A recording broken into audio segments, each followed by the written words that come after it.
अस्सलाम वालेकुम। हाथी वालों का किस्सा। बिस्मिल्लाहिर्रहमानिर्रहीम। अब्राहा यमन का हुक्मरान था। उसने यमन में एक आलीशान कलीसा तामीर करके यमन के लोगों में ये ऐलान करा दिया कि आइंदा कोई शख्स हज के लिए मक्का मुकरमा ना जाए और इसी कलीसा को बैतुल्ला समझे। इसी ऐलान से अरब के लोगों में गम व गुस्से की लहर दौड़ गई। फिर उनमें से किसी शख्स ने रात के वक्त इस कलीसा में जाकर गंदगी फैला दी। अब्राहा को जब ये मालूम हुआ तो उसने एक बड़ा लश्कर तैयार करके मक्का मुकरमा का रुख किया। रास्ते में अरब के कई कबीलों ने उसे रोकने की कोशिश की, लेकिन अब्राहा के लश्कर के हाथों इन्हें शिकस्त हुई। आखिरकार ये लश्कर मक्का मुकरमा के करीब एक जगह पहुंच गया।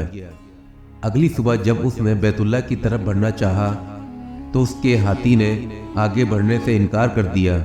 इसी वक्त इसकी तरफ से अजीब व गरीब किस्म के परिंदों का एक गोल आया और लश्कर पर छा गया। हर परिंदे की चोंच में 3-3 कंकर थे। जब उन्होंने लश्कर के लोगों पर बरसाने शुरू कर दिए, उन कंकरों ने लश्कर के लोगों के जिस्मों को चीर कर रख दिया। ये अजाब देखकर सारे हाथी भाग खड़े हुए। लश्कर के सिपाहियों में से कुछ वही हलाक हो गए और कुछ जो भाग निकले वो रास्ते में मर गए। अब्राहा के जिस्म में ऐसा जहर सरायत कर गया कि उसका एक एक जोड़ गल थड़कर गिरने लगा। इसी हालत में इसे यमन लाया गया। वहाँ उसके सारे बदन से खून बह बहकर ख़त्म हो गया। उसकी मौत सबसे ज़्यादा इबरतनाक हुई। उसके 2 हाथीबान मक्का मुकरमा में रह गए थे जो अपाइज और अंधे हो गए। इस तरह अल्लाह पाक ने अपने घर की हिफाजत फरमाई और ताकत पर गुरूर करने वालों को सज़ा का मज़ा चखाया।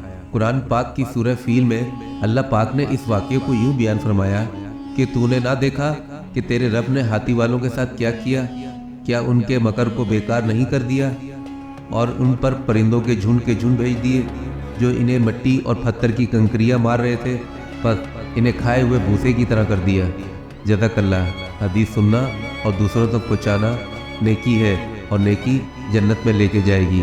जज़ाकल्लाह।